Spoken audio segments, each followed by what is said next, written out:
Hello, hope you had a good Easter break. It's really good to be back. Here's our reading for today, continuing in the book of Mark chapter 14. Now the Passover was the feast of unleavened bread, where only 2 days away, and the chief priests and teachers of the law were looking for some sly way to arrest Jesus and kill him. But not during the feast, they said, or the people may riot. While he was in Bethany, reclining at the table, in the home of a man known as Simon the leper, a woman came with an alabaster jar of very expensive perfume, made of pure nard. She broke the jar and poured the perfume on his head. Some of those present were saying indignantly to one another, "Why this waste of perfume? It could have been sold for more than a year's wages, and the money given to the poor." They rebuked her harshly. "Leave her alone," said Jesus. "Why are you bothering her? She has done a beautiful thing. The poor you will always have, but me, and you can help them any time you want, but you will not always have me." She did what she could. She poured perfume on my body beforehand to prepare for my burial. I tell you the truth, wherever the gospel is preached throughout the world, what she has done will also be told in memory of her.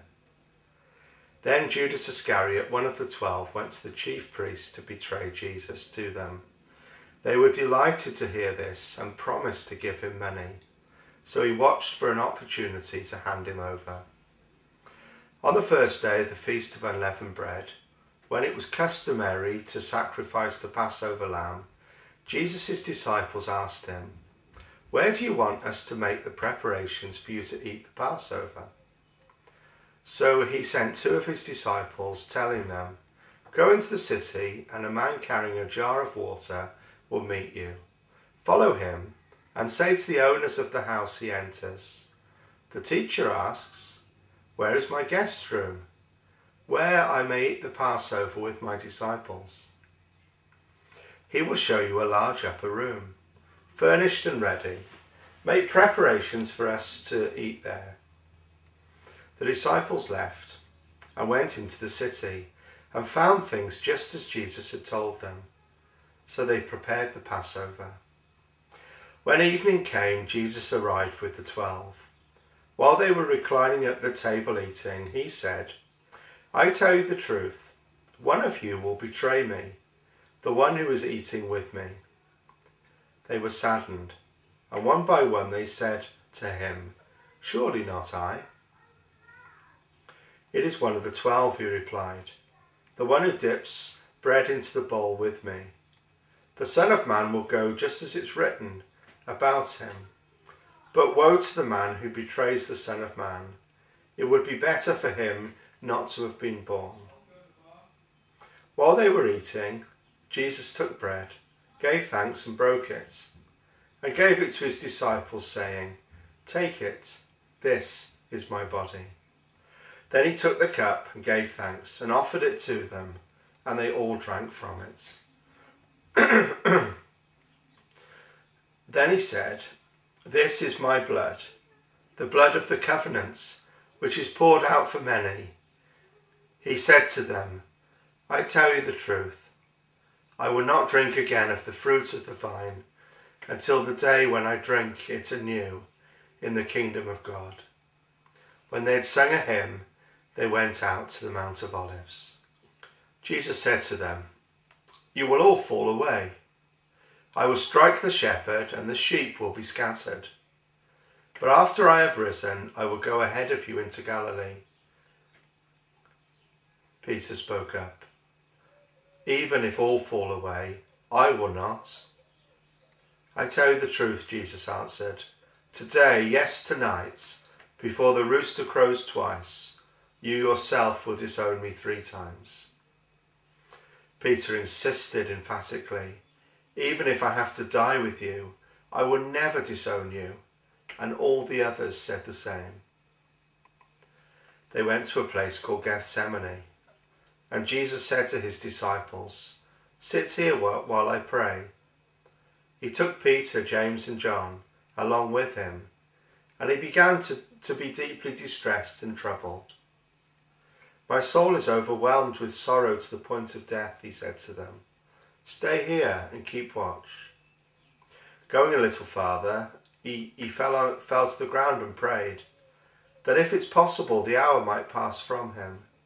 "Abba, Father," he said, "everything is possible for you. Take this cup from me, yet not what I will, but what you will." Then he returned to his disciples and found them sleeping. "Simon," he said to Peter, "are you asleep? Could you not watch with me for just 1 hour?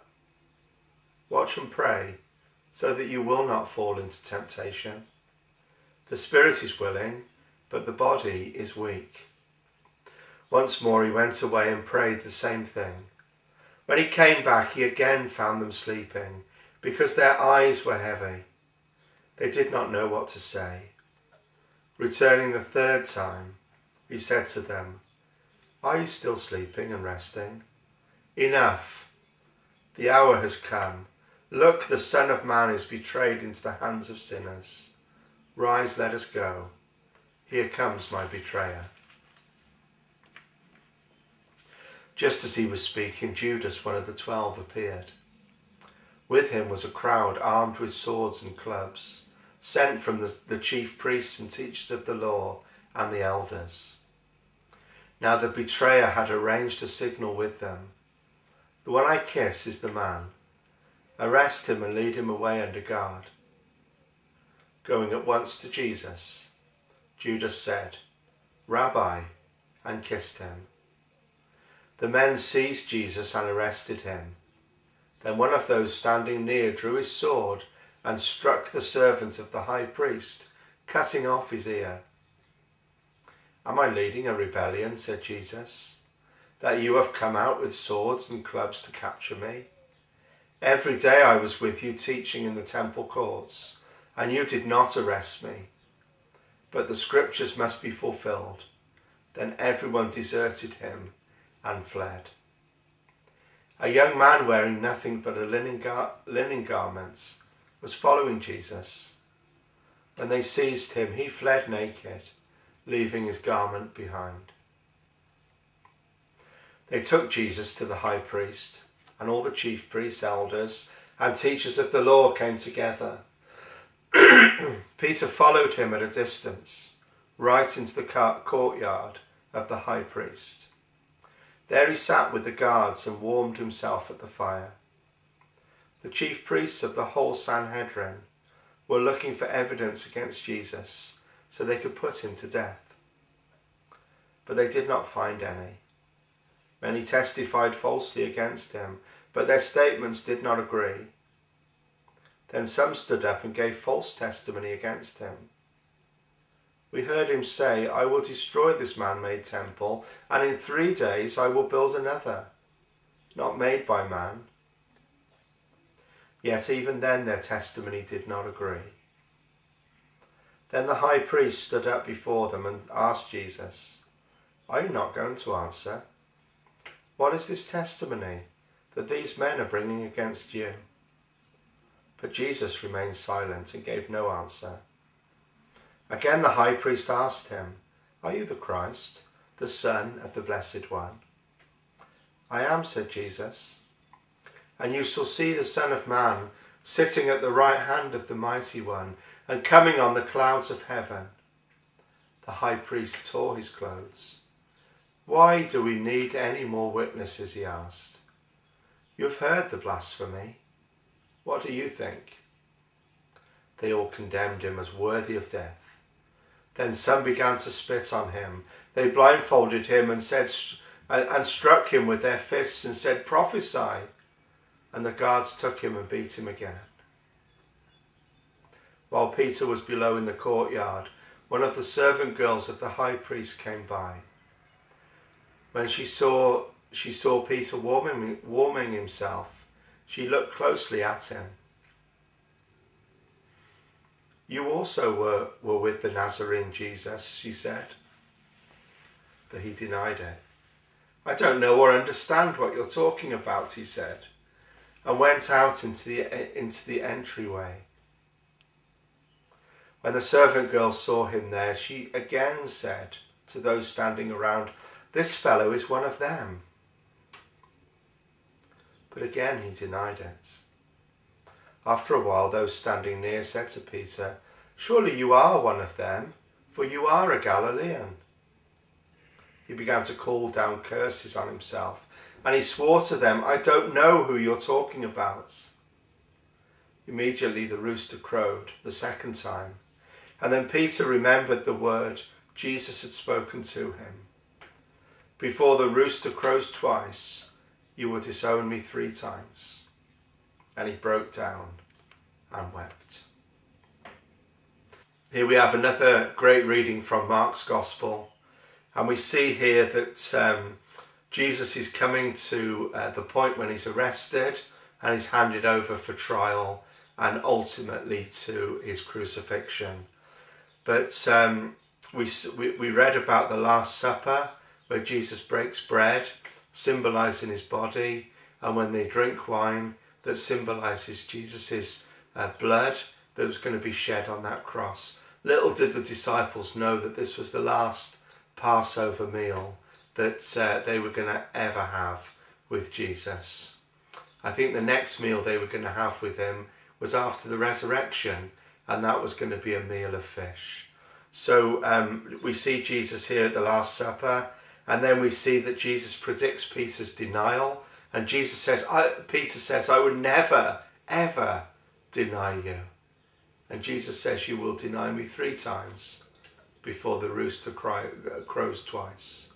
And we see at the end of this passage that after Jesus is arrested, Peter denies Jesus 3 times, and then the rooster crows.